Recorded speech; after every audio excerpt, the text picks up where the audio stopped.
Hello everyone and welcome back to the channel. I hope that all of you are doing well today. Today we'll be reading James 3. Controlling the tongue. Dear brothers and sisters, not many of you should become teachers in the church, for we who teach will be judged more strictly. Indeed, we all make many mistakes. For if we could control our tongues, we would be perfect and could also control ourselves in every other way. And I think that this is not just for teachers, like not just for teaching people things, but like if you're a Christian content creator and those type of things, it's important to be careful what you say, right? That's why not all of us are meant to be in the entertainment industry. Not all of us are meant to be on screen. Some of us are meant to be behind the screen, behind the scenes, like not all of us are meant to be on the big podium, the big stage, because we'll be judged more strictly for everything. We can make a large horse go wherever we want by means of a small bit in its mouth, and a small rudder makes a huge ship turn wherever the pilot chooses to go, even though the winds are strong. In the same way, the tongue is a small thing that makes grand speeches, but a tiny spark can set a great forest on fire. And among all the parts of the body, the tongue is a flame of fire. It is a whole world of wickedness, corrupting your entire body.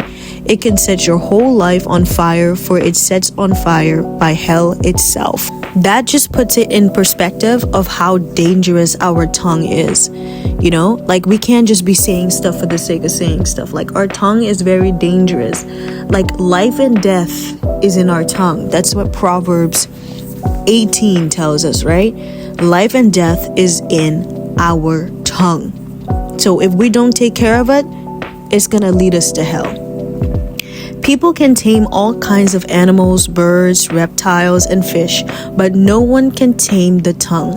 It is restless and evil, full of deadly poison. Sometimes it praises our Lord and Father, and sometimes it curses those who have been made in the image of God. And so blessings and cursings come pouring out of the same mouth. Surely, my brothers and sisters, this is not right.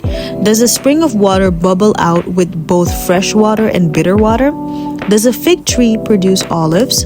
Or a grapevine produces figs? No, and you can't draw fresh water from a salty spring. So we gotta be careful what we say. We can't be out here on Sunday or every day we're praising the Lord, but the moment we see that person we don't like, we're cussing them out or we're doing God knows what, right? So we need to control our tongues.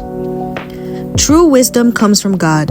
If you are wise and understand God's way, prove it by living an honorable life, doing good works with the humility that comes from wisdom. But if you are bitterly jealous and there is selfish ambition in your heart, don't cover up the truth with boasting and lying. For jealousy and selfishness are not God's kind of wisdom. I think this part speaks to me when it says, if you are wise and understand God's way, prove it by living innocent, honorable lives. Because I feel like a lot of us say, oh, I'm a Christian, oh, I believe in God and all those type of things, but we don't actually prove it by living an honorable life. Like we put God first in our bios and all those type of things, but He's rarely ever first. He's only first when we're going through tough times and we're fasting like crazy and we're actually putting in the work, but it's only for that time. It's not like we do it every single day. So like if we are wise and understand God's way and we say that we're followers of Christ, prove it. We should prove it by living and having an honorable life, So yeah. So if you have any jealousy or selfish ambition in your heart, don't try to cover it up. Go to God to fix that, because eventually what's in your heart will be revealed to people, whether you realize it or not. Such things are earthly, unspiritual, and demonic. For wherever there is jealousy and selfish ambition, there you will find disorder and evil of every single kind. Yeah, because people think that being jealous is like something cute or something that's small or it's not that bad. we need to understand that jealousy is a spirit. It's a demon. It's a spirit. You have the spirit of jealousy. It can run into an entire family. There's always that one person in a family that's jealous. Like jealousy, selfishness is just running through their veins, you know? So we have to understand that jealousy is not just, oh, a small thing. Oh, she's just jealous. Jealousy can get you killed. Okay? Jealousy mixed with anger and envy, deadly combo right there. Keep yourself from those type of people and keep yourself from becoming that type of person. But the wisdom from above is first of all pure.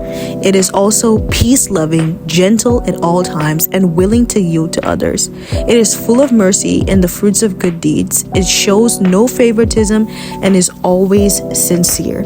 And those who are peacemakers will plant seeds of peace, and reap a harvest of righteousness. That was words. Those were words, okay? Those were bangers. Those were words. 18 verses, and it's just a lot of words. And I don't know if I've told you guys this. I don't think so, but James 3, like out of all the chapters in James 3 is my favorite, because I don't know, it just really speaks to me in a way, like, and I also watched a video, a sermon from Jackie Hill Perry, where she talked about, the caption was like, close your mouth or something like that, where she was also talking about this chapter and how our tongue is, very powerful. And I remember the one thing that she said, where she said, like, words create worlds. Like, I just remember that specifically, because she was talking about how God said, let there be light, and light came, right? Meaning that our words are powerful. Of course, our words are not that powerful that we be like, oh, let there be light, and now all of a sudden we got a whole flashlight everywhere. No. Our words are powerful enough. Our words are deadly if we use them in the wrong way, because a lot of us use it in the wrong way. A lot of us cuss all the time. Like, every single sentence needs to have a mother, a effer, all those type of things. And I'm not saying that I didn't used to cuss. Like, I used to cuss a lot, but now I really toned it down to a point where I don't want to cuss, where I use alternatives like what the heck, what the freak, like, regular schmegular stuff, where I'm not really compromising my faith, and I'm not, speaking in a horrible way. But it's not just cussing that we need to control. We also need to stop the gossiping, the spreading of rumors, because I've never really spread a rumor before, but I've gossiped before. I was a heavy gossiper all the time, and I think that that's what really is a part of the whole package, talking bad about people, spreading rumors all around campus or around work or wherever it is that you are. And I think that it's important to keep ourselves in check as well, because we don't want these type of people in our life, but we also have to ask ourselves, are we those type of people? So keep your tongue in check, okay? Make sure you brush it too. What? But keep your tongue in check, and make sure that you guys remember what the word is telling us about our tongue and how deadly it is, and to control it. Okay, so if you're choosing to become a content creator, if you're choosing to become a pastor, an evangelist, be careful. Make sure that your tongue is so under control that you got your whole body under control. Okay, and anyways, if you guys haven't seen that video, that sermon that I was talking about from Jackie Hill Perry, I will link it down below. And anyways, I thank you guys so much for tuning in. I hope that you guys enjoyed this one. Don't forget to like, subscribe, and share to friends and family who may need this. And I will see you guys next time.